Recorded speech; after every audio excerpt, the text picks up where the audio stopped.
चिकित्सा बीमा कंपनियों द्वारा की जा रही अनियमितताओं को लेकर राज्यसभा सांसद रंजीता राजन ने रखी बात।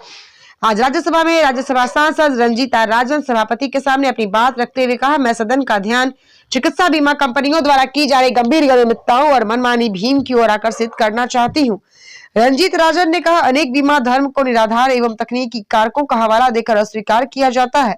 कई मामलों में तो पूरे दस्तावेज होने के बाद भी दावों को pre existing disease, sufficient non disclosure, parking mismatch जैसे तर्कों के आधार पर ठुकरा दिया जाता है, जिस कारण आम नागरिक आर्थिक, मानसिक और पारिवारिक रूप से संकट में पड़ जाता है। रंजीत राजन ने कहा, सभापति महोदय, मेरा आपसे IRDAI के दिशा निर्देशों का अनिवार्य पालन सुनिश्चित किया जाए। अनुचित क्लेम और स्वीकृति पर बीमा कंपनी के विरुद्ध कार्रवाई की जाए। बीमा कंपनियों में क्लेम प्रक्रिया को पूर्णतः पारदर्शी और सरल बनाया जाए। जो कलम रिजेक्शन विदाउट मेडिकल ऑडिट जैसी व्यवस्था लागू की जाए और सभी बीमा धारकों के लिए केंद्रीय राष्ट्रीय स्वास्थ्य बीमा शिकायत पोर्टल लागू करना चाहिए। स्टार न्यूज़ प्लस के लिए नई दिल्ली राज्यसभा से डायरेक्टर राजीव चंदेल की ये रिपोर्ट। सभापति, मैं आपका ध्यान देश भर में चिकित्सा बीमा कंपनियों द्वारा की जा रही गंभीर अनियमितताओं और मनमानी प्रक्रियाओं की ओर आकर्षित करना चाहती हूँ। अनेक पॉलिसी धारकों के वैध चिकित्सा दावों को निराधार, मनगढ़ंत अथवा तकनीकी कारणों का हवाला देकर अस्वीकार किया जाता है।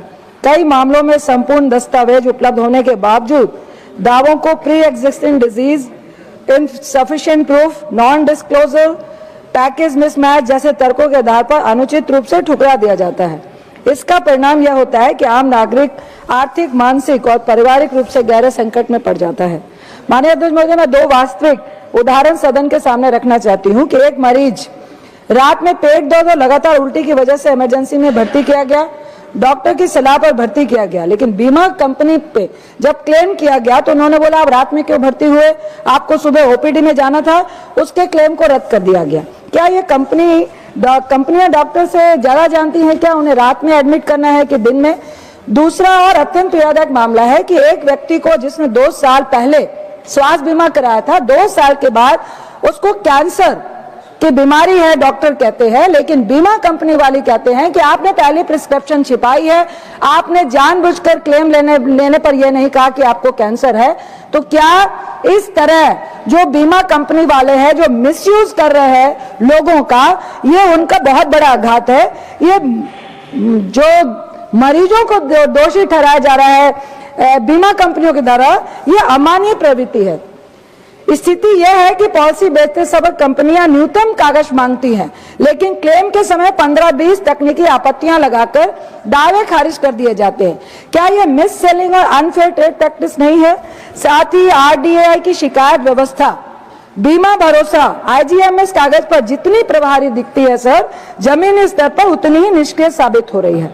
अधिकांश शिकायतें औपचारिक ईमेल के बाद बिना समाधान अध्यक्ष जी क्लोज कर दी जाती है। क्या यह बीमा उपभोक्ताओं के साथ अन्याय नहीं है? सर, मेरी सरकार से डिमांड है और मैं उनको अनुरोध करना चाहती हूं कि RDAI के दिशा निर्देशों का कठोर एवं अनिवार्य पालन सुनिश्चित किया जाए। अनुचित क्लेम अस्वीकृतियों पर बीमा कंपनी के विरुद्ध सख्त दंडात्मक कार्रवाई की जाए। क्लेम प्रक्रिया को पूर्णतः पारदर्शी, सरल और समयबद्ध बनाया जाए। No claim rejection without medical audit जैसी बाध्यकारी व्यवस्था लागू की जाए। सभी पॉलिसी धारकों के लिए एक केंद्रीकृत राष्ट्रीय स्वास्थ्य बीमा शिकायत पोर्टल स्थापित करना चाहिए, क्योंकि सर ये बहुत ज्यादा ही मिसमैनेजमेंट और अमानवीय बर्ताव जो है वह बीमा कंपनियों के द्वारा लोगों के साथ हो रहा है। आपने इतना वक्त दिया, बहुत बहुत धन्यवाद।